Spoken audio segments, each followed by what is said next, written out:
आज मु आपण मानक सह गोटे भल कथा शेयर करी। आशा करूछु आपण मानक भल लागिवो। कथाटी आपण माने आगुरु सुनिथिबे। से कथाटी हेउछि बहु चाली न जाणैलो पाद पडुथाय बंका, जो दिन बहु सलखी चलिबो घरे पडिजिबो डंका।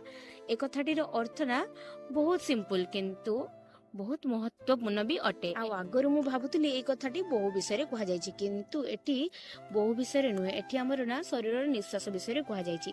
आम शरीर रे निश्वास अंका बंका चाली थाय बोली आमे जीवित थाउ। आ जो दिन आम निश्वास सीधा होय जिवो ना से दिन हमर कोन मृत्यु घटी जिवो। आ ए कथाटी कहिबार कारण जानछथि, कारण किछि लोक ना निज टंका ओ रूप को नै एते गर्व करंती कि जे से माने मनुष्यत्व भूली जांती। हां तम रूप तम टंका को नै तमे गर्व करि परिबो किंतु कहारी मन रे कष्ट दबा को अधिकार तो तुमर नाही ना।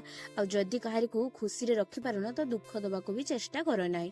आ एमिति ना समस्त हेइ नथांती, किछि किछि लोक ही था। निश्वास को तो विश्वास नाही तो गर्व करबा। काटी भल लागिथिले लाइक शेयर सब्सक्राइब करबा को जम्मा भूलिबेनी। धन्यवाद। मो कस्तूरी भारी चतुरी।